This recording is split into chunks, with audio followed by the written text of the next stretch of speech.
You are listening to the Inverted Creative Podcast. I'm Allison. I'm Bryant. And I'm Jen.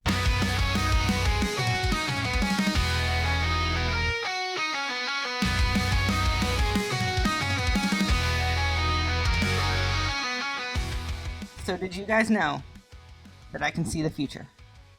What? I know exactly what is going to be talked about in our next episode. I know the answer to your trivia question. I know it all. You know what's funny is I actually do too. Me 3. Wow. I don't even know how to lead into this episode because we already talked about our little time travel issue in the episode 15, and you're listening to episode 14 right now, even though we already recorded episode 15, and we're recording episode 14 literally less than 12 hours before it goes live. Is that correct? Yes. It's going to be a busy night for me. And episode 15 isn't going to be live until May.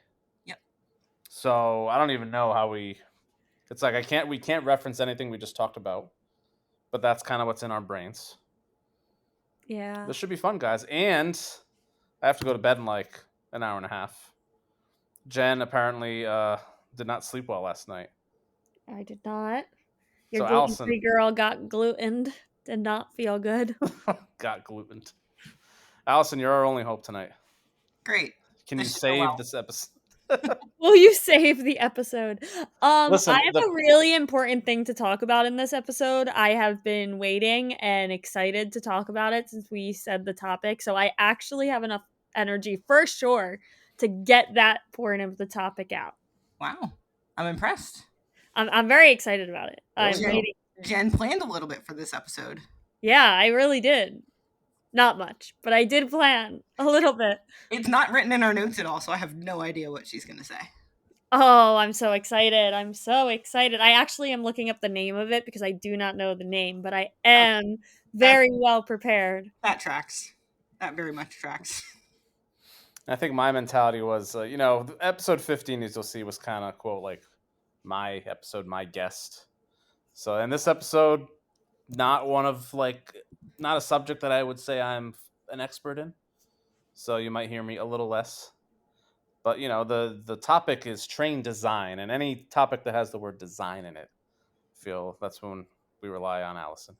To be fair, it's more about rider experience than anything.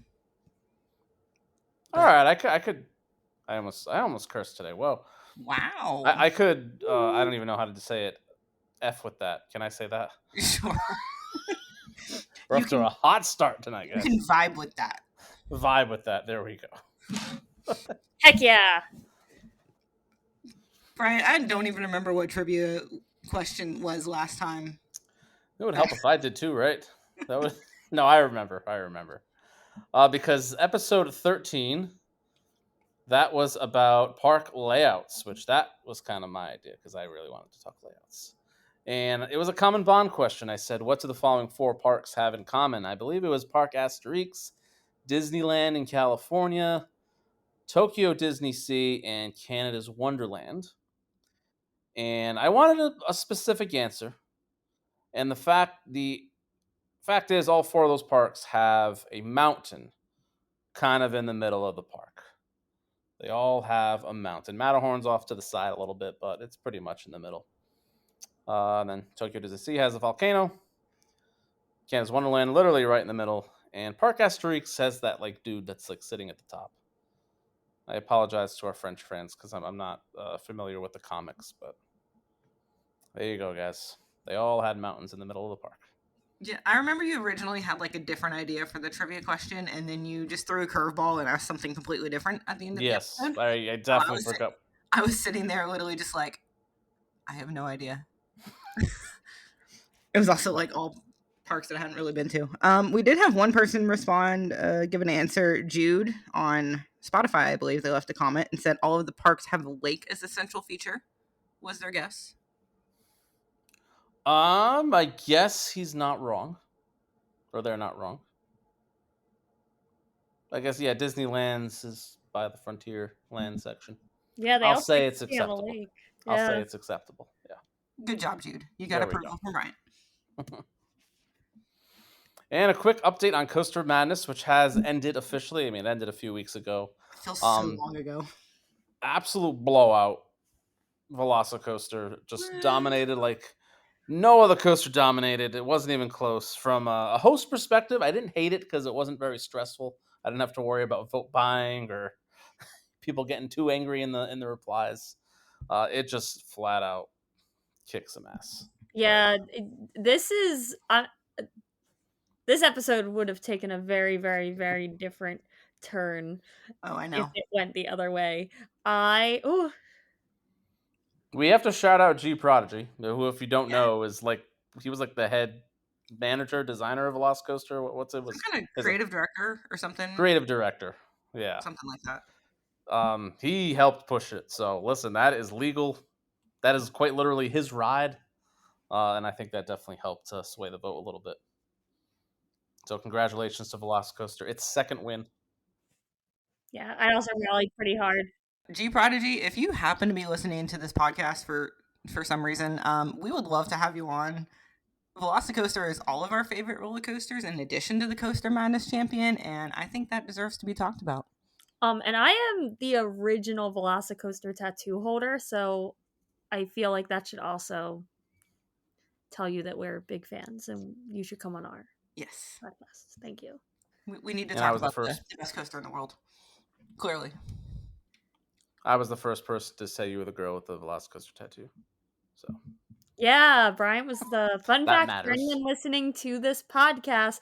Bryant was the first person to notice me as the girl with the Velocicoaster tattoo. It had been like a play on words I put in my story and had like never mentioned it again. And we were at Fun Spot for a Buzzed Bars event, and it's the first time we ever met, and he said, "Wait, are you the girl with the Velocicoaster tattoo?" yeah, because that year when you posted it, that kind of went pretty viral in the community. I'm like, oh, I am off today. Oh my god. Wow, my first Bryant bleep. I actually think what's really nice is that I think Brian's almost at my number. So No, it's like 3-1 now. no, he had two. Did he not just have another one? No. Well, yeah, just now, but I think he had one other one I previously. censored myself for that one. Oh. All right. I'm doing. See, I put all my energy into episode 15. That I am just a disaster in episode 14. So I apologize, everybody. I'm off my game tonight. That time warp. Screw that coaster. True. Bryant, how's your foot doing? My my foot. Thankfully, we didn't do this. I think I explicitly said let's not talk about it for episode 15 because I don't want to jinx myself for 2 weeks from now, Bryant. Currently, though, it's actually doing really well. My range of motion has vastly improved. My scabbing's pretty much all done. And I think I'm going to be in a sneaker at the end of this week. And the boot can finally go bye-bye. Heck yeah. Yeah, so I'll still obviously be limping. It'll still obviously be very sore. But to be a little more mobile, and even if I think I was completely healthy and I tried to walk with that boot, it would be awkward. So I'm very, very excited to ditch that. We're definitely on the. This was an 18-hole golf course. I think I'm at hole 13 or 14. So Nice. almost there. Then you can stop using your injury as an excuse. Yeah. What the heck? It's a valid excuse, yeah. As we have this lovely trip planning or trip report section that I can't wait to hear about. As I'm on month number 3 of sitting on this couch. Yeah, I feel a little bad, but at the same time, I don't. Screw you, Allison. Thanks. This is the point of the episode where I talk for a long time about trip recaps because I've done a lot of trips in the last few weeks. Yeah, So- a few, what, 3 and 4 weeks. Yeah, something. I don't know. Yeah, you're insane. We've been to a lot of parks this year, a lot of them unplanned. So the first part of this was very planned. We actually, booked flights well in advance and had an itinerary and everything. So we went to Northern California for the first time because after hearing some rumors about CGA. We were like, well, we probably need to get there soon. So Buzzbars planned an event there. We ended up being able to go. Flights worked out very well. Not so much for my sleep schedule, because when we flew over to San Francisco, we had a 6-hour-ish layover in Las Vegas, which was shortened because we had delays, but we had things that we wanted to do briefly in Vegas. One of our friends had a local friend in Las Vegas who picked us up from the airport at like 9 p.m. Or no, we landed at like midnight. It was late. Went took pictures with the Vegas sign. Went and saw the Speed the Ride remnants. That was really weird to see because they're still sitting there. What, 12 years later? That's crazy. I don't know, but yeah, she was willing to stop by there and let us check it out. And then we had like a gigantic meal at 2 in the morning, and then went back to the airport for a 6 a.m. flight to San Francisco. So we went to Discovery Kingdom, CGA, and Santa Cruz Beach Boardwalk. I'm not going to get too into everything because there's a lot there. Both Mention really nice every parks. coaster. Every single coaster. Okay, so we started with no. Well, at least say like what was the favorite? What's your favorite? What's like one that disappointed you?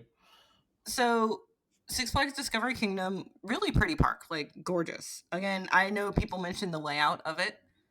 It was very confusing, but it was gorgeous no matter where we went, which was awesome. Their parking situation was strange. It was like tiered parking with solar panels and a long walk to the entrance. I'm trying to think what the standouts were there. There was nothing really, I guess, standoutish there. I know they have a Joker as their RMC. It was decent. It was very mid-tier. They have like a covering like underneath the stall, which I love stalls, and I love to like stare at the ground as you go through the stall. And I looked up there in the stall, and it was just like wood planks, and I'm like, oh, okay. Actually, didn't know that. Hmm? I actually didn't know that. Yeah, it was unexpected, but fun drop. And I love the two-tone paint scheme, even if it was very faded. What was it? Kong? Is there SLC? Yes. Terrible. That's what I've heard. Yeah, no. Not good. Oh, Medusa was really good too. Love Medusa. Had like a fresh paint. Yeah. New paint. It had new paint. Should have mentioned this in the paint episode. Yeah. Did we mention that it had new paint? Well, that and Joker. That would actually have been a good one to mention. He said it would have been good. Would have been in that episode. Oh, okay. Yeah, Joker was very, very faded purple, which is kind of sad because otherwise it would have looked great. Yeah, Medusa was super smooth, looked great. I was really hoping I could do both Medusas in the same week after going to Great Adventure, but the line was too long at Great Adventure. So I didn't get to do that, but... Yeah, but then you would have had to gone to Mexico to get all 3 Medusas. Okay, but U.S. Medusas. Medusa at Great. It's not Medusa completion. Okay, well, Medusa floorless. Yeah. Trying to think if there's anything significant. There's a first aid tent right next to the boomerang. That was kind of hilarious. Anyway, let's see. CGA, absolutely loved it. I know some people really crap on that park, and I don't get why. Legitimately, just call him out, Tom. Just call him out. I don't know. Like, I remember hearing how much he just does not like CGA, and I was going through it like, why? I don't understand the hate, genuinely. Flight deck was fantastic. Super, yeah, it was super forceful. Gold Striker was really good. I really need to like I don't even remember half the coasters there right now, honestly. We got Railblazer, we got... Oh, yeah, Railblazer, duh. Yeah. I ended up with a front row on that one, and I always forget how intense those things are. Like, even in front row, I'm pretty sure it left marks on my arms from the airtime. Yeah, they can be crazy. I heard Grizzly's a wooden coaster there. Oh, Grizzly certainly exists. I've heard Patriot is a B&M floorless there. Yeah, Patriot, I was like, we hit the brakes, and I'm like, did we do anything? Like, it was boring. Wait, Patriot? Okay. Yeah, Patriot's a floorless. Okay. I don't even know if I knew that was there. It's insanely short. It's like I don't even think it knows nothing it's there. B&M. Might be the most perfect, great. meaningless B&M in the world. Yeah. It didn't beat my ears in like Firebird did. Firebird. Oh, Firebird's Yeah, just trash. Yeah. Yeah. Firebird, I got off and legitimately asked, I'm like, are my ears bleeding? Because it feels like it. Yep. I did Sounds not about have right. that on, I did not have that on Patriot. I will give it that. And then Santa Cruz Beach Boardwalk the vibes there were awesome. I hit my 600 milestone on Giant Dipper, which was really exciting. So I got to ride that twice in front and back row, and that thing is aggressive for what it is. Really good laterals and airtime. Genuinely surprised. Congratulations on your 600th coaster, Allison. Thank you. Thank you. Did I say that with any It less sounded enthusiasm? Like, yeah, it was very unenthusiastic. Congratulations. Don't worry. I'll hit 700 in July. I said that in the tone of the "It is your birthday" from Dwight from The Office. Right. Yes, I appreciate the enthusiasm and the congratulations that you give me. So Wait, much. you're hitting 700 in July? Yeah. Oh, you got to get the 700 sign from Taylor. That's a whole story behind that. 100%. It's already on my list. I've already talked Got to it. him. Okay. I think You might. I think Nate is going to have it in Europe, and then he's going to hand it to me because I should get it like the weekend after we get back from Europe. Ooh, maybe you can hand it to me next year, probably. Oh yeah. Not this year. My plan is to hit 700 on Fireball at New York City, so that way I can take a shot of Fireball while taking my milestone. Oh my gosh, that's pretty epic. Oh, that would be cool. And also because I love fire. Right. So a lot of reasons for that, even though I know it's probably a garbage coaster. It's not bad. Yeah, but sometimes having a garbage coaster as a milestone is so fun. It's going to be more for the photo than anything. Yeah. So on our way back from California, we had like a 10-hour layover during the day in Las Vegas, and it was my first visit to Las Vegas. Very excited. We did the Big Apple coaster. It was a coaster. Yeah. I'm actually intrigued to hear your thoughts on that because on Big Apple, yeah, because some people say worst coaster of all time. It's not the worst coaster of all time. Okay, agreed. Yes. It's what Premier Trains. It has the comfort colors. I was actively trying to not let it click down on me an extra click because I knew it would hurt, and then lo and behold, during the ride, it went down a notch on me, and I was in pain the rest of the ride. Yes. I'm glad I did not pay the full price for it. We were able to get half-price tickets, so I did not pay $25 for it. $25. $25. And then, speaking of expensive, after that, we went to Adventure Dome, where we paid $60 to get in. That's $60, and that's Vegas. I get it, I guess. Yeah. However, wait, is that SpongeBob ride open? Did you get to ride? No, we did that. Yeah. That was another like $15. It was another $15 on top of the admission? It's not. It's separate from Adventure Dome. It's located in the same. Like it's located in Circus Circus, right near the entrance to Adventure Dome, but it is separate. I did not know that. I thought they advertised it as going to Adventure Dome. It's adjacent to Adventure Dome. That's insane. That is wild. Yes, and yes, we did pay the money to ride it, and it was not. I know. I heard it's good, but it's not like what it should be, right? It's kind of akin to Midway Mania, but not as good. Oh, that's kind of sad. Like to fumble the bag on a SpongeBob coaster, like that's such an easy audience to please. And like I was expecting, like, I went into it not knowing anything about it, just that it was a SpongeBob dark ride. And I was thinking it would be something kind of like Simpsons at Universal Florida, but better. I was thinking it'd be more like a kind of visual dark ride kind of thing. Yeah.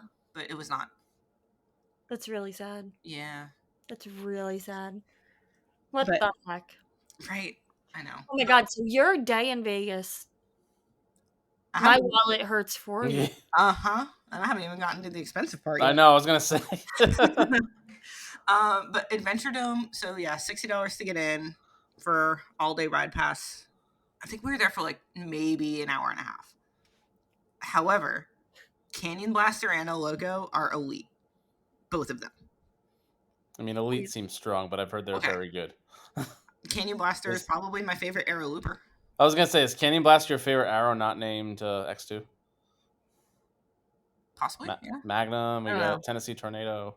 I put it above Tennessee Tornado. Something about it, it just runs unreasonably fast. and Like gives it's you indoors. Yeah. and it Doesn't gives you have so the much airtime other and elements. fly into the brakes. I don't know, something about it.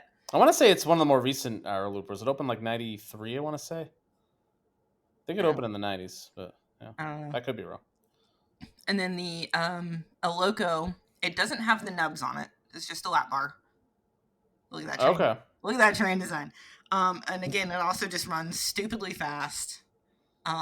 Just really, really strong airtime. And it's like an extended layout, so there's a little like S-bend and like another hang time dive loop thing right at the end. Long enough hang time that there's kicker tires on it. And we were sitting there upside down on my first ride. I'm like, oh, look, kicker tires. So much better than Steelhawk. Yes, very much so. Okay. It was really good. We enjoyed it. So we rode each one like 5 or 6 times, something like that. No lines, absolutely. That's pretty good. Yeah, that's you get your money's worth. Yeah, when you're paying $60 to Yeah. get into Adventure Dome, like Circus, it's not like I don't know. I feel like Circus, at least in the past 3 or 4 years, Circus has not had a good reputation. Yeah. Oh, we walked in 2013 again, pre-enthusiast days. Although I did ride Big Apple then. It's my 23rd credit.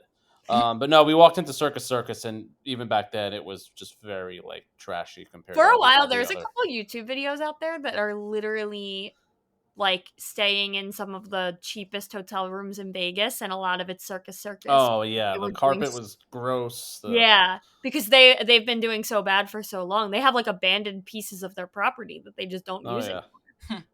So I'm not shocked at all that Adventure Dome has no lines, because Circus is somewhere people avoid at this That point. whole area of the Strip, as you get like further away from like the Bellagio, like towards the Strat. How's that segue? Just not great. Yeah. It's kind of a sketchy areas around there. Yeah, we walked so much that day. We used the monorail pass, which was kind of nice, but it was a lot of walking. It was just easier. Yeah. It's a deceivingly long walk really is. to the Strat. Yes. Yeah, and speaking of which, we did walk from Circus to the Strat. So for years now, I'd said whenever I make it to Vegas, I'm going to do the building jump off the Strat. So when we realized that I had a layover in Vegas, I treated it as a birthday present to myself a week after my birthday, and I booked a sky jump off the Strat. Oh my god! Yeah, it did. It was fantastic. Loved every second of it. It's always I was gonna say it's always terrified me a little bit. Not the actual jump, but the price per second of experience. Well, I was like, I'd do it, but I don't know would for not that. Do it. It was worth it to do it at least once. Okay, good. It's kind of how I saw it. I don't know if I would pay that much to do it again, but just at least being able to say I jumped off a building. Sure. Oh yeah, and the pictures are priceless. Oh yeah, I paid for the video package. I got the videos. Good. Had no hesitation actually jumping off the platform. Okay. And then I hit the ground and I started crying and my hands were shaking because that was when the adrenaline hit. Oh my god! Crying in a good way. I was just like thrilled that I finally got to do it. Yeah, if you're looking forward to that, like it seems like you have been for so long, it had to be really special to finally get to do it. Yeah, and then Mike was waiting for me at the bottom. He filmed me coming down, and he had a giant Fat Tuesdays drink with a floater of rum on it, ready and waiting for me. Oh my god! Look at that! What a man! Why didn't Mike do it? Mostly money. Okay. You know, it's expensive, but he said... Oh, yeah, that's valid. I wasn't sure if he was a chicken. No, definitely not that. He did say he would want to do it in the future, so... Okay, cool. It was cool. It was a very cool experience. Back. And then took a red-eye flight home, landed at about 5:15, and was at work at 7. Oh my god. Epic. And that was just your first trip? Yes, that was my first trip. So, about a day after that... Oh, no, actually, let me find the conversation that I recorded, and I'm pretty sure I tweeted this at some point, too.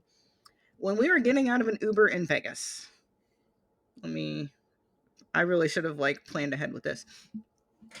We were getting out of an Uber in Vegas. Mike just kind of looks at me. He's like, I had an idea. My response, oh, no. Are we doing anything next weekend? Oh, no. I have to check flights first. That can't be good. That was word for word our conversation getting out of the Uber.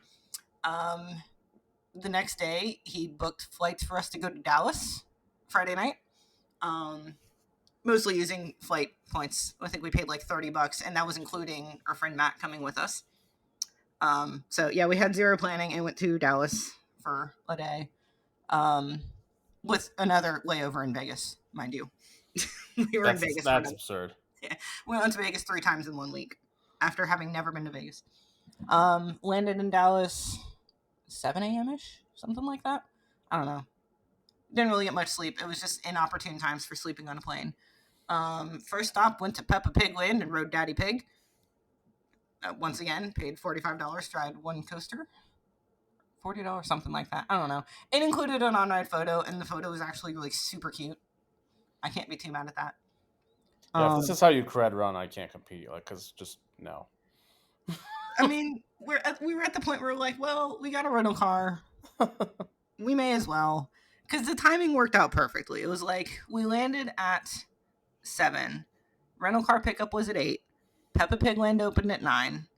Our next stop on the list, Alley Cats for Visa Spinner, that opened at 10. And then Six Flags Over Texas opened at 11. Like, it's perfect. So it just like makes sense. Yeah. And then you left to do Prairie Screamer. And then we left to do Prairie Screamer. Which Jen and I are not happy at you. Oh yeah, sorry. That was certainly experience, but I'll get to that too. Mike had never been to Over Texas, so we went through the park as quick as we could. It was swamped that day, so we all got a fast pass thing. Flash pass? That's it. The cheapest one where it was like just a virtual queue. Got through everything. I was missing a few creds, so I was able to clean up everything except the kids coaster that we got denied from twice. We tried. Didn't we get to ride the kitty one? The kitty mine train?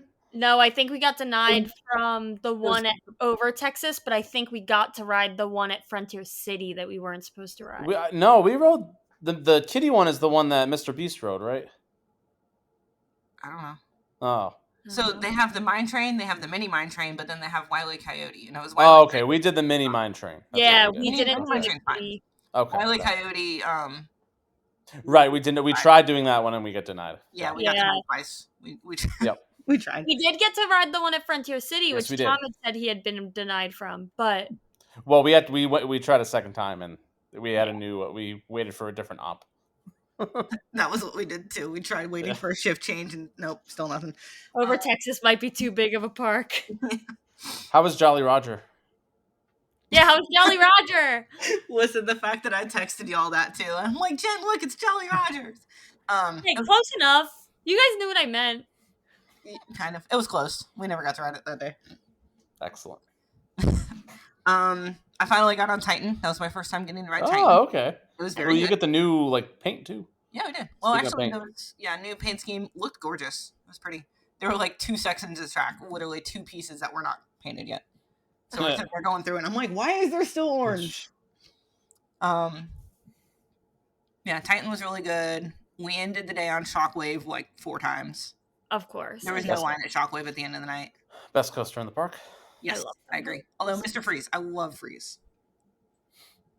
I love looking at Freeze. Like, Freeze wasn't like terrible. Like, I did like it a lot, but watching that coaster load and unload, I could do it all day. It's so good. We got stuck. Our restraints didn't open back in the station, and they almost didn't notice and almost let us go a second time, which would have been fun. But that was Six Flags Day. Yeah, no, Six Flags was a good time. And then, yeah, like you said, we left partway through the day to go ride Prairie Screamer. That thing is huge, for one. 2, like right when we're about to get on it, they closed it briefly to put water dummies in every other row to add weight to the train because they were worried about it valleying. And apparently this is a common occurrence. And then they loaded every other row with the water. We got to ride with water dummies. That's actually kind of crazy. That was so good. Yeah. That checks out though. After like seeing where that coaster was located, like that checks out. That is what I'd expect from a flea market. Yeah. It was very strange to watch. Yeah. We're like, why are they putting water dummies? Like they like just didn't even say anything for the longest time too. And then they finally were like a supervisor came over and explained like why they were holding the line. That's crazy. Yeah, and then that was our trip to Texas. No crazy overnight layovers that one. And then yesterday we went to Kings Island opening day. I'm full of trips right now. I swear I'll be done talking shortly. Yeah, we had a group of people come for Kings Island opening day. Wrote a few things in the morning, and then left to go to a brewery's anniversary party that we love. So we went and got some drinks there, and then we went and got Korean barbecue, and then we went back to close out the night, which is just kind of our opening day tradition. It was just fun hanging out with friends. Still love Mystic. I got a good Mystic ride right after it was pouring rain. Oh, that sounds fun. I don't know if there's any other like new things right now for Kings Island. And Vertigo is still operating, unfortunately. How many times did you ride? 0. We did not. You're all in Vertigo out after your challenge. Yeah. We did Adventure Express. Oh, we rode the new Queen City Stunt Coaster. Oh, that's true. New credit. That's exciting. No, not quite. But it was. I'm glad they put a little bit of time into that. But I got my one ride for the season, and now I don't have to again. So you know why I'm mad about that change? because Is for the coaster. Correct. Like for the longest time, there was only Quicksilver Express at Gilroy Gardens, and in Six Flags New England's like, you know what? We're gonna have the second queue. And then Kings Island just like, nah, we're stealing your thunder. We have a queue coaster now too. Yeah, so now I have a queue coaster now, and I beat a lot of other people who were trying to get all the coasters. You didn't beat me. Yeah, that's fine. Quantum at in Columbia, baby. Let's go. Oh my gosh. But yeah, my friend Nate, who is like dead set on getting a queue coaster this year because he's going on Quest. He's going on Quicksilver Express next weekend, and I'm like, hi, I got a queue coaster. What a dumb challenge, but I kind of like it. Right. That's fun. So that was all of my travel recently. I'm tired. I've had a lot of nights on planes recently, and I'm tired of it. Yeah, that's exhausting. I'm exhausted. Yeah. And I don't 100%. Oh no, I was gonna say I don't know our next trip. No, our next trip is in 2 weeks. We're going to Cedar Point opening weekend. Oh, as you have to. Yeah. Gotta get more Top Thrill 2 rides. Hopefully. We'll see. Yeah. Well, apparently that's the only time to get rides. So. Yep, that's exactly why we're going back opening weekend. Yeah, you gotta go before anything happens. Yeah. Okay, I'm done talking for a while. Your turn, Jen. Yeah, I don't really have a crazy amount to report. So I did go. So for any of our listeners who did not know, it was Hawk Vandelay, Hawk Vandelay's birthday, and Hawk Vandelay texted us about less than a month ago and said, "Hey, I want to ride roller coasters for my birthday. Who wants to go to Orlando the first weekend in April?" And within 5 minutes, we all booked flights. This sounds like my life. Yeah.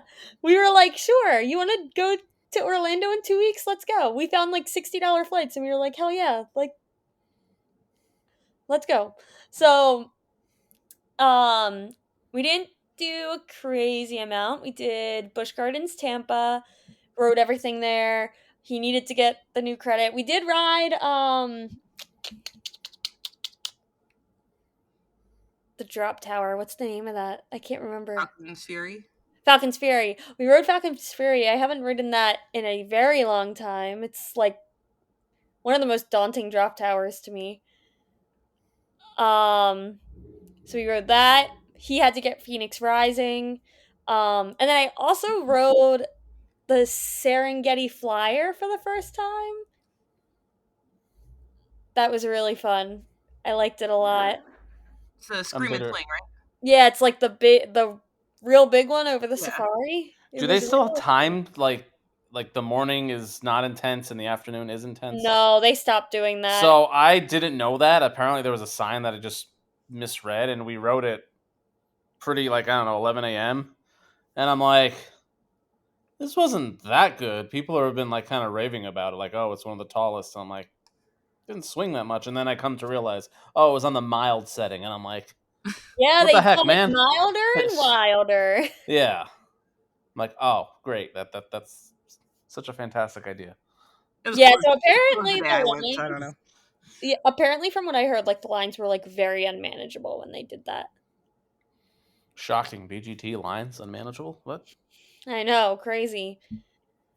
Yeah, so we did BGT, then we did try to go. So anyone who doesn't know Nathaniel, when I Soka has a lot to say about Nathaniel. Who doesn't? When I mentioned that this man has brain damage, like I truly think he might have brain damage, and so he like if the coaster falls apart under him, he loves it. Like that would be his number one coaster if it just completely fell to pieces under him.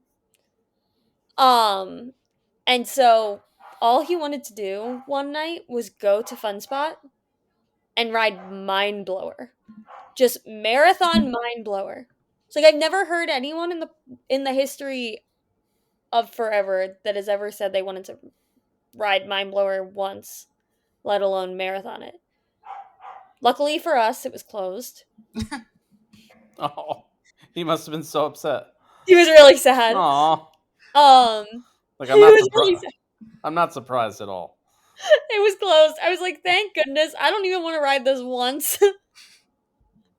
And then he tried to convince all of us to, or not all of us, someone to ride the Sky Coaster with him, which none of us would. So we just watched him ride the Sky Coaster. Oh, for his birthday, nobody stepped up. Not that I would have, but That thing is so fun. I would have. We made him. I bought him a Yoo-hoo. okay. That changes everything. I was like, look, when he got off, I had a Yoo-hoo for him. But I was like, absolutely not. I'm not riding the Sky Coaster. So he rode the Sky Coaster, and then we went home, and then we just went to Busch Gardens Tampa. No, I already said that. We went to Universal. So we actually did the math and like figured it out, and we had 4 of us in our like direct group, and we thought about maybe doing express passes, but to do express passes for all 4 of us for one day would have been like $1,300. Jesus. Crazy, right? What? Oh. There was a pass holder rate on a room at Portofino that was like $420. And that includes express passes for not 1 but 2 days for all of us. So instead of paying over $1,300 for one day express passes, we paid $420 for 2 days of express passes for 4 of us. Did you actually like use the room at all? Me and Christina did, and Nathaniel had left that night. Nathaniel and Laurel left that night. Oh, sorry, there were 5 of us. So 5 of us, but still, we all got express passes with the room. So we stayed in the room. The room was beautiful. And if you guys don't know this, like Lowe's is a really dog-friendly environment. They do this whole program. They call it Lowe's Loves Dogs, and they'll give you like a goodie basket and everything. They had a dog and a cat room service menu. Wow. Well, that's kind of cool. Yeah, like you could order your cat a salmon fillet with like rice and stuff, or like beef tenderloin for your dog. Crazy. Incredible. I was like, oh my gosh, I will absolutely be spending $15 on a meal for my dog if I come here. And if you have vertically challenged dogs like mine with like her little stubby legs, vertically challenged. Yeah, she's vertically challenged. Portofino's windows go all the way down to the floor, so it's a perfect corgi hotel room. They can look right out the window. And that is, That's I think, awesome. Yeah, that is my trip report. Yeah, the only other thing I did was go to Epcot, but we were so tired from the rest of the weekend. We did not do much at Epcot. I tested a couple of foods for Flower and Garden because I will say this over and over again to anyone who will listen. Flower and Garden has the best food of any Epcot festival, and I will die on that hill. Food and Wine does not deserve the hype when Flower and Garden exists. So I literally went to Flower and Garden and I snacked. We did Living with the Land. It's like the only attraction that we did in all of Epcot. And I do just have to talk about like anyone who doesn't know Living with the Land. With each festival or time of year in Epcot, they do change the overlay um for that ride. And the overlays are always so fun and cute. Sometimes it's just like special scenes that are put in there. They might put special plants in a certain area and set things up. For festival for Flower and Garden, they did kind of like flower inspired princess scenes. So there was a scene with like a big Moana sail. Um And then, like, the Princess and the Frog theme was just very New Orleans colored, and then they would put in, like, little details, like maybe a frog, in the setup, a cookbook, um What? yeah, it's so cute. The Beauty and the Beast one just had, like, a candlestick with a feather duster up against it, so, like, Lumiere and Babette or no, not Babette, what do they I can't remember her Ah. name. Oh, jeez. The Plumette? feather This is bad. Is it Plumette? Plumette, yes. Plumette, but I think she has another name too. She has two names. But it's that, like, it's literally a candlestick and the feather duster up against each other. And then to make it even cuter, like, each of the scenes were already so cute, but to make it even cuter, there were different colored hidden pastels throughout, like, all of the scenes. I love that.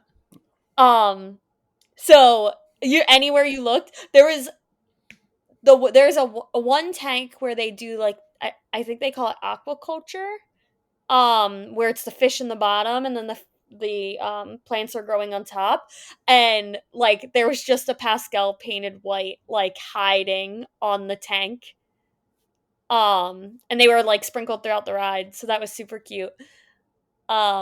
But yeah, other than that, we really didn't do much Epcot, just snacking and living with the land. Sounds like a good way to do Epcot.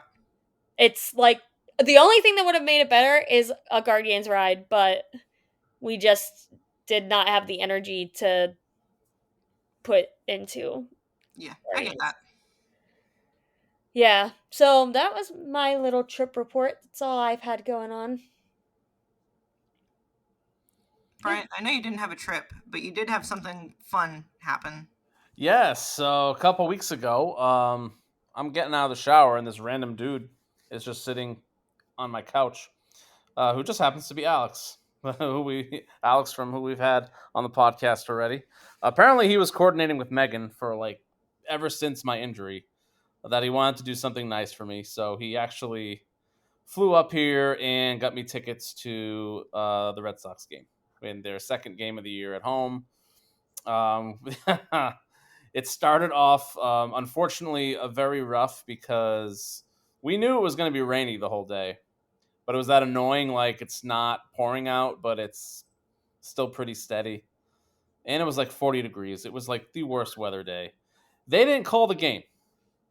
So we drive all the way to Boston. It's like an hour and a half from here. We're sitting in the rain, which is not ideal for my foot because I'm still on crutches. I'm still in my boot.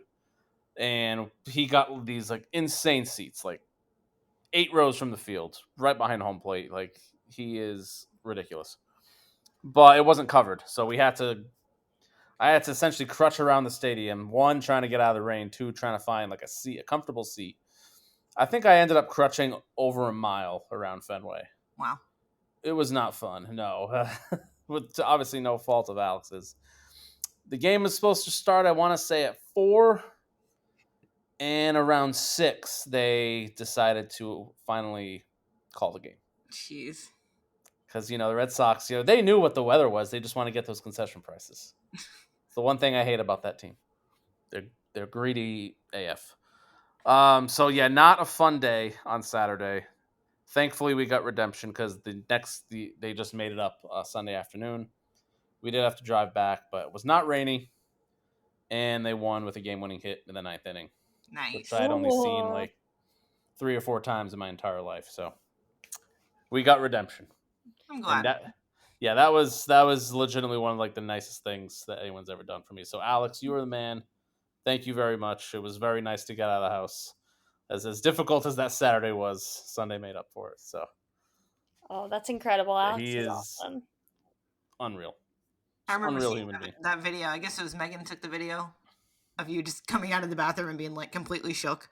Oh, I didn't even know she sent that to you. Yeah. Well, I don't know if she sent it, but I know I saw it. I don't remember. Oh, no I idea. was gonna say I did not see this. Megan took the video, so it was her control. I definitely saw. I don't know. Maybe you sent it, or maybe maybe it was posted on her Instagram or something. No idea. But yeah. I don't know, but I saw the video and I laughed a lot at your reaction. Good. Yeah. So yeah, shout out Alex. Very excited for That was the. really Hopefully, cool. the next time I'm outside doing something, it will not be in a boot. Yeah. I'm already planning some. I want to say a revenge trip towards Allison and Mullet before Europe. That I don't think Ooh. I'm even gonna tell her about. So Interesting. yeah, I'm intrigued. I'll tell Jen. Wow. Yeah, I want to know. I'm Okay. nosy. Oh, we also changed one thing on our Europe trip plan. We're not doing Park Asterix anymore, Oh, what are you doing? which I'm kind of sad about. We are going to Wallaby, Belgium. Just because flight prices worked out better. Yeah, I think we actually might have talked about this. Well, our listeners have not talked about this, but I think we maybe might have mentioned this in next week's episode. Maybe. Oh, did we? I don't even know. I think that I think Mike booked the flight like that day. Yeah, he like straight up just was like, "Hey, I booked flights," and I'm like, "Oh, okay." Is this before or after the UK? Yes. Both. So we're flying into London, and we're doing the Legoland in London, and then flying to Brussels, and then to Dublin, and then back to London. So it's before like the main part of the UK trip. Okay, gotcha. But it is after landing in London. That's logical, Gotcha. right? Yeah, I'm just trying to figure out dates for no reason. No. I think Mike might have already asked you about that. Did he? I don't know. He did. Anyway, train designs. Yeah, wait, hold on. I have a transition better than that, Brian, because I already said that I've been thinking about this. I'm jumping right into it because we mentioned Wallaby, Belgium. Huh. Can we talk about one? Why are we talking about Yoy and what else that's new that opened? Can we talk about Mechalodon or whatever and the train design? I have not. Not gonna. I'm not. I haven't looked at this because, you know, it might be my. I may not be looking at Wallaby Belgium stuff for. No, you have to go look at it for the sake of this episode. You have to go look at it. It is. It might be the coolest train design that I have ever seen. I love it. Sorry, I went to RCDB and my random roller coaster is something called 1066. I have no idea what that is. I'm very intrigued. I think that's the alphabetically, numerically first coaster in the world. Oh my God! It's a shark. How cool is that train design? I'm sorry. I'm just going through the pictures and I see like these signs on the station. I like big boats and I cannot lie. Yeah, so it's all like also the theming of the whole area, absolutely insane. I don't know much about the Wallaby parks, but I know that I would not have expected that level of theming going into a Wallaby park. 3,000 feet. Yeah, it's a record. Gerstlauer airtime coaster. It better have some good airtime. I mean, it's so a thrill coaster. I know this is posting tomorrow, so anyone listening, it was posted yesterday, but Quality Coasters was there and had some good things to say about it today. Yeah, that train's awesome. Holy crap. Yeah, so this is how we're transitioning into our train design topic. I could not wait any longer. I've been thinking about this since the moment we decided this topic. Why is this train design so iconic? This is incredible. It looks really cool. I'm excited to see that. Yeah, that would be if it could ever get to Wallaby, Belgium. That would be pretty exciting. Yeah, it would be. Yeah, I had no idea this coaster existed and it was brand new. Yeah. Oh, it's a launch and 2 boosts. Yeah. And it apparently opened like 2 weeks ago. Yeah, it says April 5th. April 5th, yeah. It's crazy. I have no idea how I haven't seen it on my timeline. No one talking about it. From what I hear, it it seems like it's a pretty good coaster. The train design's incredible. The theming's incredible. I don't know why why it's not being talked about. Well, Belgium in general has some really fun trains. Conda, Tikiwaka. But yeah, we should talk about why we're talking about train designs. Yeah, sorry. Guy, I couldn't hold it any longer. I needed to get it out. Can I just point out that one of the signs, in addition to the I like big boats one, it says the Codfather. I did see the Codfather. Yeah. That's incredible. Anyway, yeah, train design is one I've had this one on my deep dive list for a little while, just because there's so much that goes into it. I use my SAT words and I say aesthetics and ergonomics both play into these design factors and how they affect the rider experience, because it's the looks and the comfort are both very important factors in thinking about like train design and like how it's going to ride and how much you enjoy a ride. There's a lot of things that go into it, and they have to have this. I think coasters, the best ones, have a really good balance between aesthetics and ergonomics. So I would very much agree with that. Yeah. So, kind of looking at like that's the questions that we asked for like our listener comments that we'll go through. Said, what are your favorite coaster train designs in terms of comfort and looks? Which ones are awful, maybe in both respects?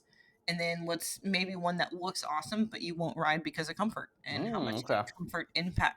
How much can that comfort impact your desire to ride a ride, essentially? And I think it has a big impact. Oh yeah, and especially, we all have different body types. Mm-hmm. I think height plays a big role into. Some people might really like a train because they're short, but they might really hate it because they're tall. Yeah, and thinking about RMC iBox trains. I feel like that's where that that comes up a lot more, especially with like Intamins, and I think like Pantheon. More and more seem to be coming up with a max height limit. Mm-hmm. And like my Steven, my ex, is 6'7", and I got him into this hobby, and there were a lot of things he just couldn't ride because his legs were too long, or there was a max height limit. A little bit of both. He's gotten pulled off of rides for being too tall. And I know some are like, I want to say Superman in New England 6'4". There are some that are that. No, it was Six Flags America. He couldn't get the restraint down at all. Yeah. Because just legs were too long, and it was just very restrictive in terms of accommodating for height. But then others like, Pantheon or like Infinity Falls at SeaWorld Orlando has a literal like thing that you have to go under, and if your head hits it, you're too tall, they won't let you on it. Crazy. So yeah, that is definitely to me a factor of a good train versus a bad train. Mm-hmm. If you can be more accommodating towards all body types. Yeah, accessibility on the trains is definitely something that is important. Mm-hmm. I will say that, as somebody that is 5'7", life hasn't been fair to me in a lot of areas, but I like being 5'7" for roller coasters. It definitely definitely helps with comfort for sure. Yeah. Yeah, nice middle height there. It's great. Like I'm also 5'7", so wait, me too. Actually, are we all? We're all 5'7". Did we not notice that when we took our picture? I guess not. That's wild. Yeah, we're all 5'7", I guess. All right. Well, we all have very similar experiences in terms of height for that. Yeah, except I do think I'm alone in that most of my body is legs. So I do sometimes have issues with trains and how comfortable they are. Like the one that comes to mind specifically is like Icebreaker, pretty uncomfortable for me because my legs are so long. Well, do we want to start with a negative? Because I think we all also share a negative towards. A lot of people share a negative. Well, we did not start with a negative. I just went crazy about. True. True. Good point. Now they're getting into the nitty gritty of it. Ugh, I can't talk. Oh God. We're fine. Leave it in. Leave it in. We don't have to edit that. I wasn't planning to. The nitty gritty of it all. We can talk about whatever works best. We all think Premier trains are awful. Yes. I think, yeah. The dance that you have to do to get in and out of those things is beyond frustrating. Mm-hmm. Definitely Icebreaker, the one that comes up. Tempesto, any of the Skyrocket 2s. Yeah. Especially when you add comfort collars into it as well. It makes it even worse. Feels like a straight jacket. The Skyrockets that don't have the comfort collars, and then like icebreaker after they removed the comfort collars. Huge. Well, they still suck, but huge difference. Yeah. And then They make, like, as an experienced enthusiast, I still feel like an idiot. I'm like, why can't I easily get out of this train? Like, I feel like, I don't know how many premieres I ride. I'm like, what's the method of getting out of this thing? Still Yeah, can't do and it. it also like has to mess with capacity of that ride. Oh, Like no absolutely. matter what you say your capacity should be, if it takes me 2 minutes to get into the train, like no. so another one that I have issues with, similar like in a similar way, it's not a premiere, but Adventure Express, I have so much trouble with for some reason. And I love Adventure Express. That's probably going to be my most ridden ride at Kings Island this year. Is that one a standard like Aero Mine Train train? Yeah. But Yeah, for some reason, I have more issues with that one than any other mine train. I do find the mine trains to be very difficult to get in and out of, the Aero Mine trains. Especially as adults, because maybe like they were designed for the little ones a little more than us, but even though the whole family can ride. Yeah. Some are definitely worse than other. Like Cedar Creek Mine Ride is one I think about. Like, and the one at Hershey Park. I can never remember its name.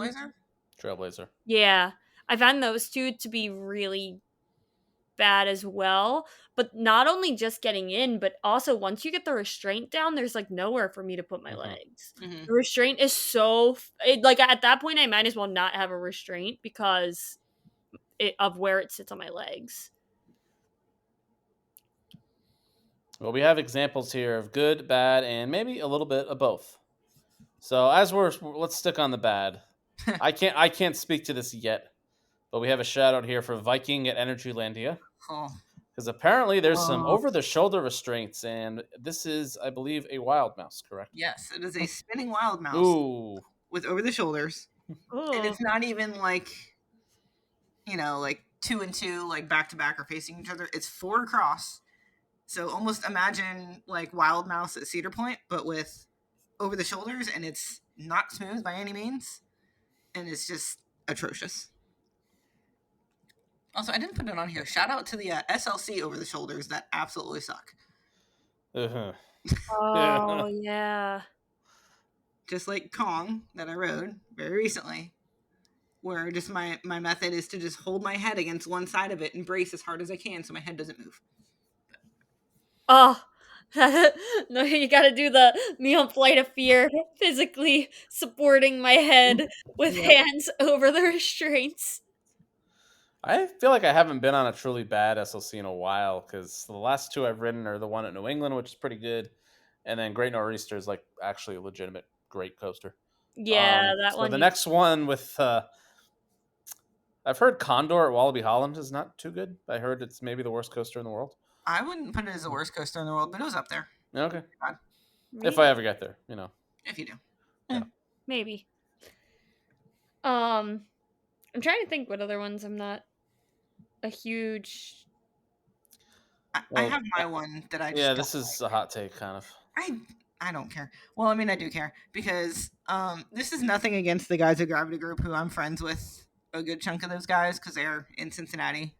I hate Timberliners, especially like the mini ones, like Kentucky Flyer. Oh, I was gonna say those are the best ones for them. No, oh my god, it pinches my legs so bad, and like I really noticed it on Hades. Like people. Oh yeah, I hate it on Hades. That's for sure. But like it just pinches my thighs in an awkward way, and then especially on Hades, it pinched my thigh and then vibrated it the entire time.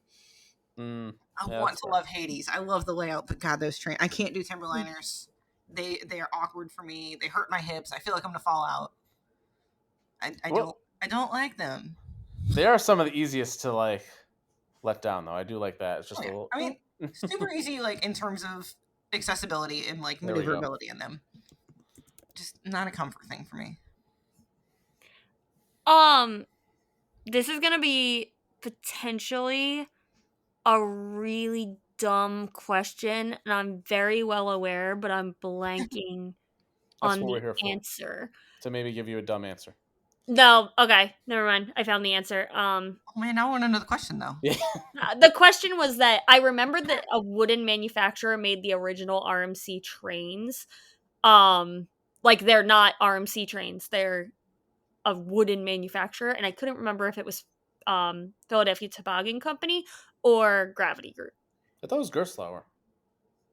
Wasn't that the original RMC trains? Yeah, The they have. trains were manufactured by Philadelphia Toboggan Company. Oh wait, this is the Texas Giant. Okay, so is it Gerstlauer? Gerstlauer is Oh, so definitely I the was Texas wrong. I Giant. thought it was a Yeah. wooden coaster So manufacturer. I actually mentioned this on my good list.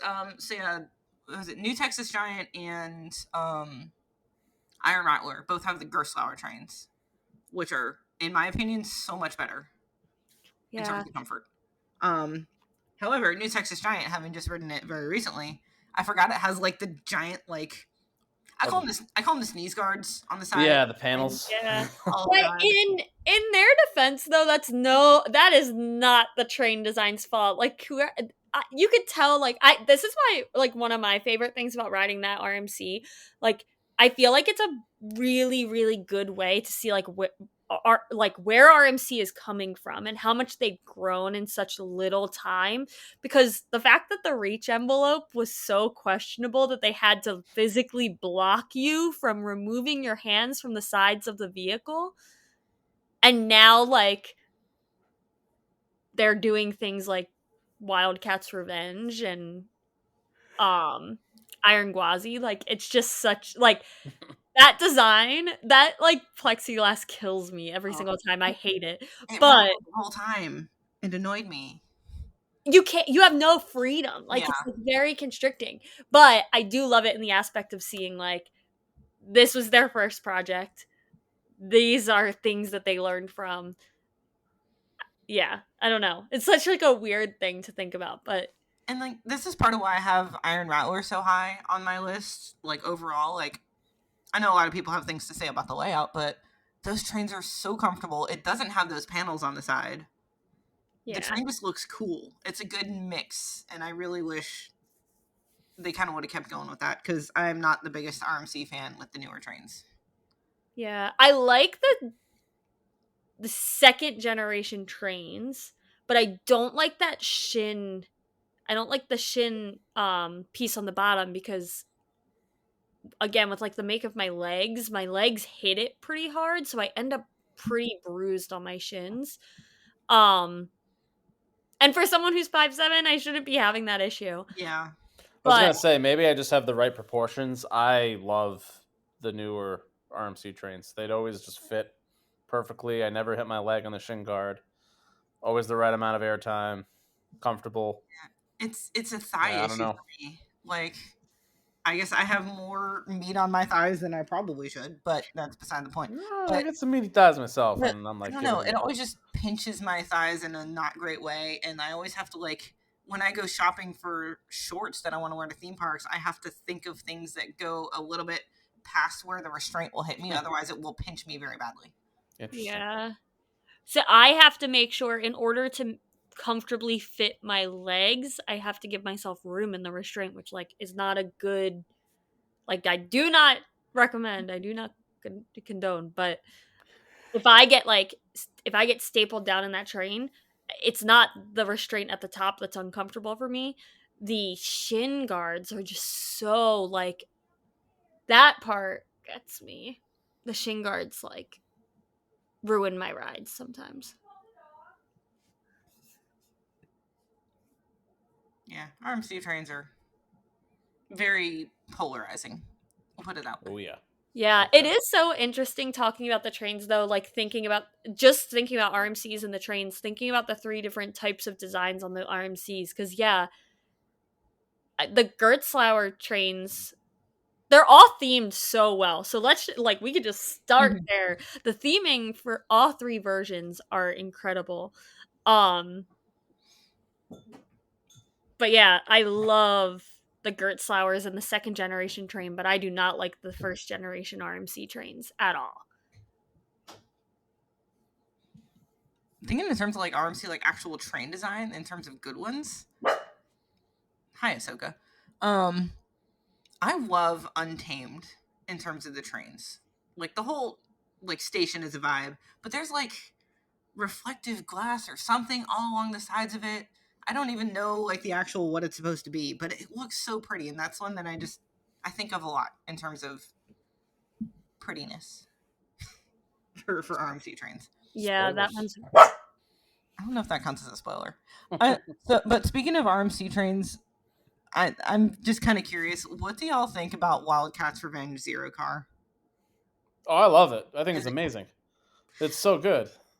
It's not in my taste, but I can appreciate how much effort went into Yeah. it and how beautiful it is. Oh yeah. His face looks a little funny, in my Well, I opinion. mean, if you really zoom in on them. Yeah, I think that it's not my taste. Like I much prefer the Iron Gwazi ones or the Iron Rattler ones. Mm-hmm. Oh, those are Um great too, for sure. yeah, those are so good. Like I don't know, like I feel like they're too realistic for like my theme park brain to like I don't know. Yeah, I get that. I agree. Yeah, but I think they're beautifully done. Mhm. But yeah.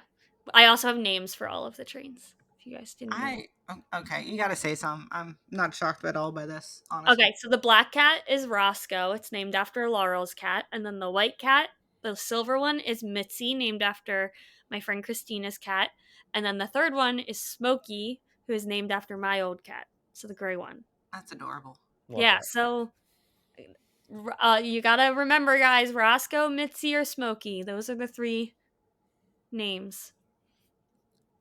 I have a really random aside that's not terribly related to any of this, but we were talking earlier about if we get another cat, and if we get an orange cat, we might name it Tally. Yes. No way. Oh my god. Tally, like, based off of Talon? Yes, because No way! all named after B&M inverts. I really want to get like a white cat or like a cat with a lot of white and name it Alpy. But yeah, we did say if we got an orange one, we would name it Tally. Oh my gosh, and if you get a white cat that has blue eyes, like finding a white cat with blue eyes is like pretty. If you get an all white cat that's not totally out of the picture, a white cat with blue eyes named Alpy would be like the most perfect cat in existence. Yes, that was a fully random aside, I know, but we talked about that earlier today, so I figured I'd Yeah. let you know. Thanks for listening to our sidebar, guys. We love cats and Moderately related. It's talking about cats and coasters, and anyway.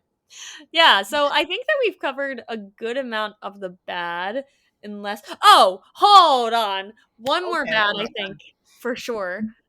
Both design and actual comfort of the vehicle, I gotta give it to Skyrush. It makes this list. I haven't been on the new Skyrush restraints yet. I actually prefer the old ones. I do not Wow. like the new ones.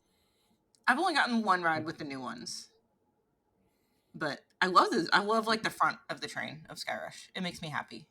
So, for me, it just looks like very basic roller I coaster. don't know. I like it. Yeah, I never hated the. I mean, it wasn't comfortable. I never hated the old ones. yeah. I Didn't do bother not me like as much. the new ones at all. They're a lot more cushioned. However, because of how intense that ride is, it's not the type of like the more cushioning did absolutely nothing. It really didn't. It just the only thing that I feel like the more cushioning did was restrict me more in my upper half of my body. So now when my body is forcefully thrown in ways that probably it shouldn't be on a roller coaster, now I'm being thrown into a really bulky restraint where before, because it was like low profile, like my body could move around more and I wasn't being thrown into the padding of the restraint. But it didn't actually like because of the intensity of that ride, I think it does absolutely nothing for the whole thigh crushing thing. Like my thighs are still in just as much pain. I lose all feeling in my legs by the end of that ride. Like that did not change. So I don't like the new restraints at all. I don't know. I can see like it's the new restraints are more comfortable for me. Like the old restraints sat lower on your thigh, which is and then the airtime with the kink on the drop. I felt like I was gonna get thrown out legitimately. but it was pretty bad by the time you hit the brakes. And the new ones are more comfortable, but I think it was at the expense of that airtime on the hill. Yeah. But I don't, yeah. So I don't know, maybe it's the proportion of my thighs, but I find the new ones just as uncomfortable. I found it more comfortable. Yeah, every time I rode it last year, by the time I got to the end, I still had pins and needles in my legs. Couldn't, because it was just so tight. I'm kind of scrolling through our comments if there's any other specifically ones that people absolutely hate. Yeah. I think Premier the other one that I feel like people talk about a lot, and it's just a basic Intamin train with like no real design, which is kind of my complaint about Skyrush too. Like it's just a very basic Intamin out of the box train. Is Superman at New England between restraints and just an out of the box train. Doesn't really do much. If those trains were like Millennium Force trains, that ride would be so much higher on my list. Top 10. Yeah, I agree. That's what I've always said. Yeah. And I mean, I think I've given my Superman restraint rant at some point. I have to have, right? Probably. I think so. And unfortunately, it's never going to change. There is a train design that I put in the bit of both category. Steven mentioned it for least favorite for comfort. And I'm curious what your thoughts are on the B&M vests, because I like them for one type of ride. I don't like them for another. And I'll say I don't mind them on inverts, like on Banshee.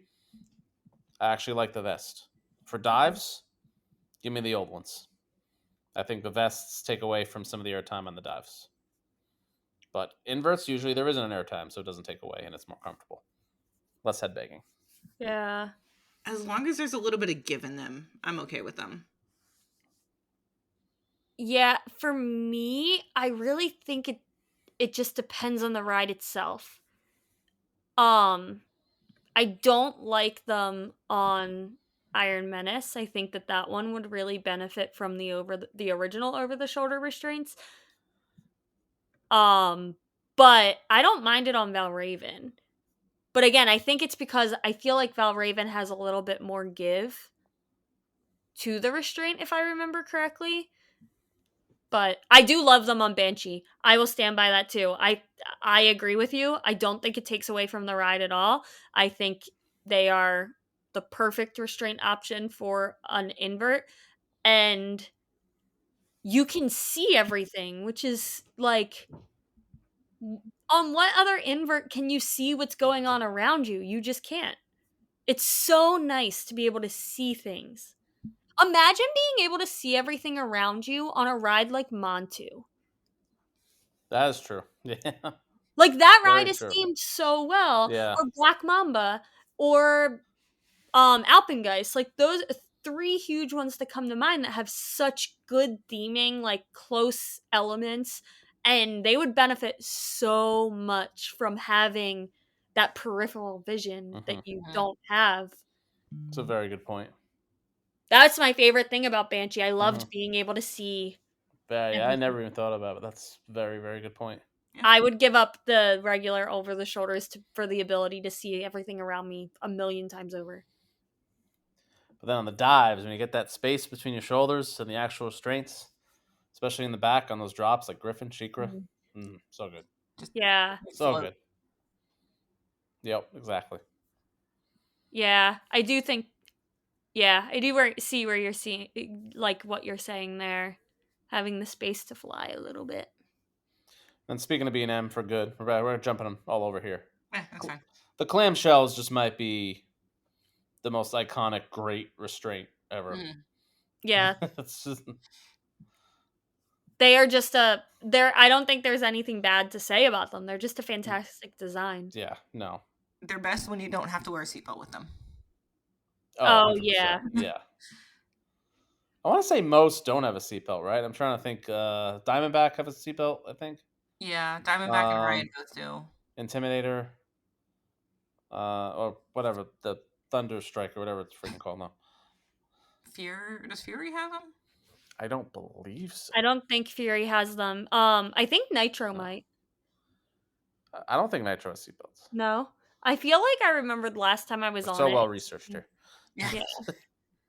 I don't remember. But yeah, I agree. Definitely without the seatbelts. But I also I really love the design of those trains where you sit into the seat. Like the seats being so deep. Yeah. I don't know why it's so comfortable, but that might be my favorite roller coaster to physically get into. Like the amount of excitement that I get when you have to jump up and you just dip all the way into that seat. I don't know why. It just gives me a rush that I love. It makes me so happy. I know. I agree with you there. Yeah, I know what you mean. It's a weird way to get excited for a ride, but I Yeah. see it too. Also, we're talking about restraints here, and as we're talking about clamshells, this is where I'm always gonna give one to Candy because Candy train designs, I love them. They're a little Oh, tacky. like the Reese's and the Yeah. Hershey. Yeah, no, they're good. I don't know which ones I like. I feel like I don't like all of them. I'm trying to think what they are. They're the orange one. There's the red one, and then There's Twizzlers, Reese's, and maybe Kisses. Kiss is the one. Okay, that's right. Yeah, Yeah, I think Twizzlers I'm not a huge fan of, when it's physically on the track. I would agree. Yeah, It's not my favorite. But Reese's my favorite. yeah, Reese's Yeah, looks so good on that because it ride. just matches it's the peanut butter and the chocolate, literally. Yeah, the Kisses one matches the track. So that one also looks good, but I like the Reese's Mm-hmm. pops. Oh yeah.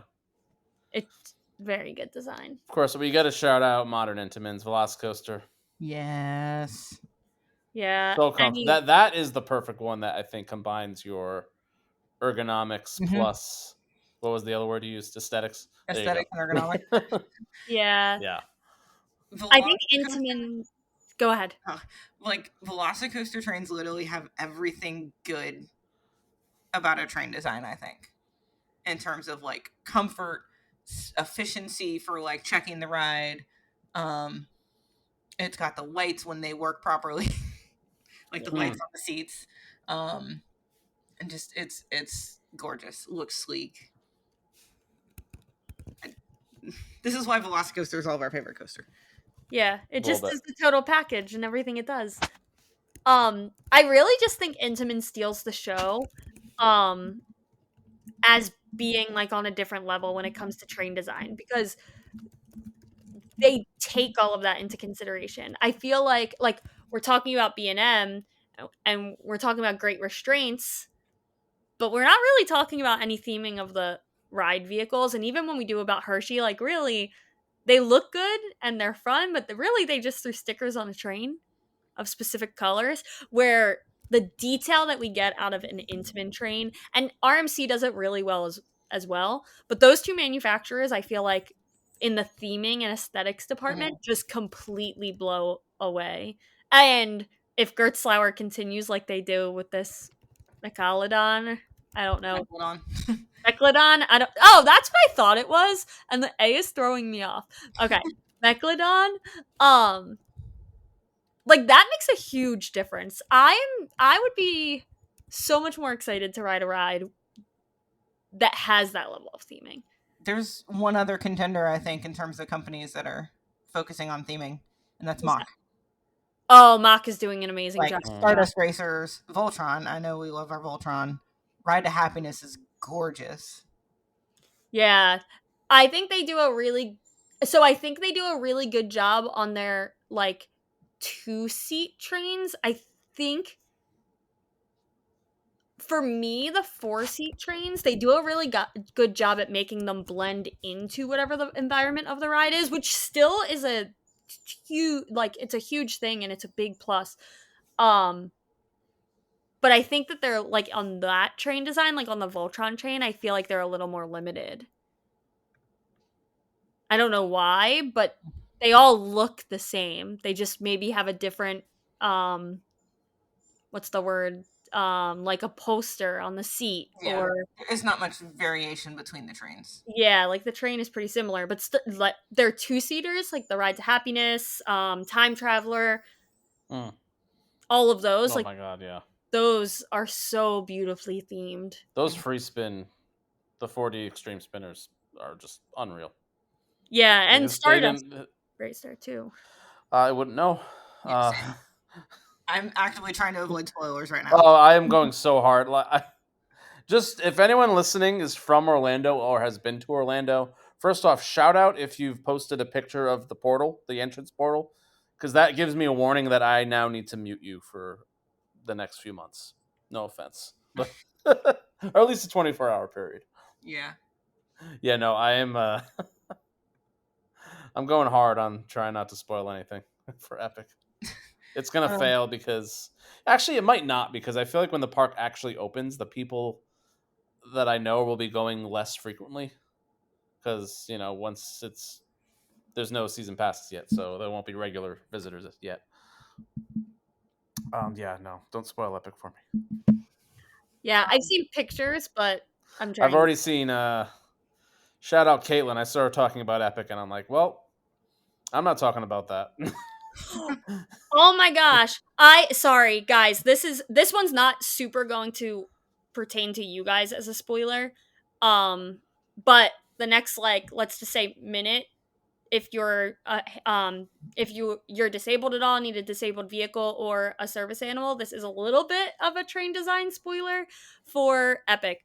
But I have to give like the biggest shout out. I feel like most parks that you go to where you have a handicap accessible vehicle, they just make it a plain vehicle, or they might paint it the color of whatever's going on. But whatever the Yoshi ride at Epic, instead of it being a Yoshi, they make it an egg with Yoshi riding with you. Yoshi is in the vehicle with you, looking over the side, and it's just like such a simple thing that is so overlooked. So sorry, that is their one spoiler. But you guys probably wouldn't even really see that car. So I feel like that spoiler doesn't really. I mean, I've technically been on Yoshi at Oh Universal yeah. Japan. I didn't Yeah. notice that though at all though.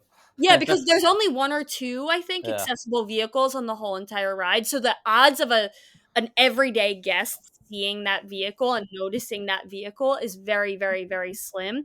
But if you see that vehicle, it's literally an egg, and not even just he's looking over the side and riding with you, his whole body is in the vehicle. Like they did that amount of detail to let that person in the car fully feel like they're riding with Yoshi, which I think is just a step that is so beyond what they had to do. And it just makes me really happy. It's a very inclusive thing. Um, That's awesome though. I Yeah, no, really, for sure. I love it. So I think we should get into we once again got a lot of good feedback for this topic. Thank you guys so much. Let's just start off. Alex, I gave you my praises earlier. I'm about to probably do the opposite right now. I'm genuinely curious. He wrote us quite literally like an essay about this topic. 454 words. 454 words. And I'll just be honest, in my current state, I usually never say this because I usually attribute it to like lazy, late Gen Z, early Gen Alpha people. I ain't reading all that.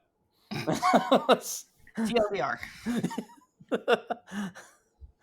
Did you skim through it at all, Allison? Or? Oh no, I just copy and pasted it into the notes. Oh no, Okay, let's see if we can get some bullet points in here. I'll take one for the team. I saw he mentioned. I did see that he said my wife is cooler than me because she rode Superman with the T-bars. She is. No, yeah, that's very we love fair. her. Yeah, Megan's the best. We'll have to get her on sometime. Yeah. She's the only significant other of us to not be on yet. So it's true. Yeah. Yeah. Let's see. I see him talking trash about Outlaw Run. Yet you're wrong. He says Boss's Gertzauer trains have zero padding for your back and booty, and the entire sole feels every single bump of the poorly maintained track. So that's a good one, a Gertzauer train. Those are very interesting trains. Yep. Mock self-locking lap bars. Sure. Yep. B&M clamshell, Intamin T-bar, great on Intamin steel. That's when he mentioned Superman. Modern Intamin, yep. We also have our first, I think this is the first of the episode where we talk about buzz bars. He did mention buzz. That's true. Yes, especially shout out Phoenix. Makes that ride. If they ever move him on Phoenix, Phoenix immediately becomes just a very mid wooden coaster. Yeah. If even worse than mid. He mentioned Millennium Flyer trains, big comfy couches. Anytime I come across a GCI that has the couches instead of like the molded plastic, oh, I'm so happy. I agree with that. Oh, speaking of couches, real quick, Coney Island Cyclone, literally a couch. Oh yeah. I was also most padding ever. Jackrabbit at Kennywood is also like a that's very true. padded couch. It needs to be. That thing's so bizarre. It's such a good coaster. He also mentions the new B&M lap bars on Penguin Trek and Phoenix Rising. I had that on my list because that is, I know it's a family coaster, but anybody who has any kind of thighs will not be comfortable on that. Yeah. It goes right into the top of my thighs. Yeah, I agree. Those were not the most comfortable for me either. All right, I tapped out on Alex. I love you, buddy, but let's get. He does mention though. We did talk about Mach and how well Mach does with the train designs and things. The self-locking lap bar, he does mention that, and I do also. Yeah. I think that adds a different element to the experience that is just very cool. Like walking up, like, I can't do this because it would spoil stuff for Brian, but me. Yeah, I just really like them. I feel like they add almost like an intensity that's very cool. I leave in 2 months. Yeah, and then we'll talk about it. Yeah. Let's see. I'm kind of scrolling through some of the comments. Brambo agreed with Velocicoaster. Beautiful on-train lighting setup. Restraint design is key in designing a good ride, and Intamin nailed it with their latest seats. Finally, Alpengeist has the best invert trains. I finally got to ride it. I love the skis on it. The skis are so cute. The skis are really cute. I do have to bring up Brianna's comment. She's been a huge supporter of my channel from the very beginning. She says, not a question. I just said this is funny. Not a question. Call me goofy, but the Barnstormer trains are pretty cool. I agree. I love a very good pun there. Yeah. Yeah. Seapred said, good gravy! Exclamation point. Needs to be mentioned here if it hasn't come up already. Those are so cute. I forgot about that. Those are up there as one of my favorite train designs as well. It's just so fun and it fits the theming so well. Yeah, they didn't have to go as hard as they did with those trains. But for real though. Good lord. I know for a kiddie coaster, and for that is like a kiddie coaster. They did so good. I love them. He also mentioned the Flying Dutchman trains, which yeah, those are not good for anybody. Shout out Sarah. She refers it to getting a mammogram, which I of course wouldn't know anything about. But yeah, that was something oddly relatable point. When I was on I think it was Patriot. If you have a large chest. Sorry, Brian. I'm 5 years old. I'm sorry. If you are female and you have any kind of chest, those B&M restraints. Boobs. We can say it. Boobs. Okay. But those B&M restraints, like the invert restraints or whatever over the shoulders, are not ideal. Like, there's no freedom there. That was one thing I noticed when I was on Patriot, but excellent. Yeah, I'm sure you have everything to worry about. A lot of mentions of Terran. Shockingly, I have not mentioned Terran yet. Terran trains are gorgeous. I love them. They're so pretty. Yeah. They're another one, just like Intamin killing it, and just like Velocicoaster, like theming, comfort, like everything about them. They just have the whole package. Speaking of private parts, the B&M stand-ups, the old ones, not great for us. Yeah. not good. Yeah. Especially if you don't know how to maneuver those, and like you hear those kids that are like jumping up and down, and then they set off, and you're like, oh god. Yeah. Shout out to Gina, our former guest that we had on recently. Hey. She would know a thing or two about favorite train designs because she focuses so much on her art. Favorite train designs are Iron Gwazi, Conda, and Cheetah Hunt, and I think those show up really well in her art. I know we've particularly talked about the Cheetah Hunt one. Cheetah Hunt's underrated. Yeah. The train, not the ride. And then her two Tatis drawing, which I know we looked at. That train is one that like comes to mind when I want to talk about train design, even though I haven't seen it in person. And then she said, mock seats up top. I want to make one into a desk chair. Oh, we should shout out Stormrunner Sam. He mentioned this is actually a good one. He mentioned I wouldn't have thought of.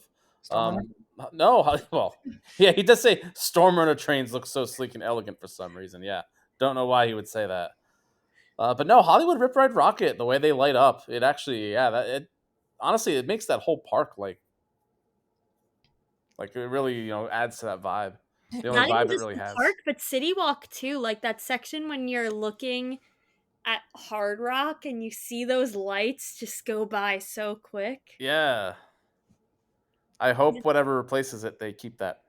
Yeah, that's definitely one of the things that I can say positive about that ride. The lights are very cool. Any kind of like lights on the trains are awesome. Like the new Flash at Great Adventure looks stunning with the lights. I saw that. Yeah. Yeah, the lights are and a obviously good. Velocicoaster when they're working. Yeah, those are. I mean, like I said, they're cool when they're working. Steven said Alpine Fury looks dope, but I won't be able to fit. Yeah. Oh, I feel bad about that again. Yeah, Alpine Fury, like supposedly they've made modifications to these trains and given a little more room in them and like taken out a little bit of the restrictive things.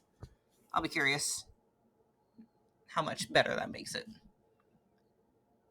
Yeah, I feel like they have to do something because they can't be accessible to a lot of people. Liam, another Intamin. Is it Intamin? I don't even remember. Taiga? Yes, Intamin, definitely right? Intamin. Yes. He looks his mock. That's right. He said best train for looks and comfort is Taiga, and I know his love of Taiga. Yes. He reminds me. A good one. Right. He reminds me regularly of that one. Yeah, that one falls in with Velocicoaster and Terran. Like, yeah, that's what beautiful looking train. I'm very excited for that.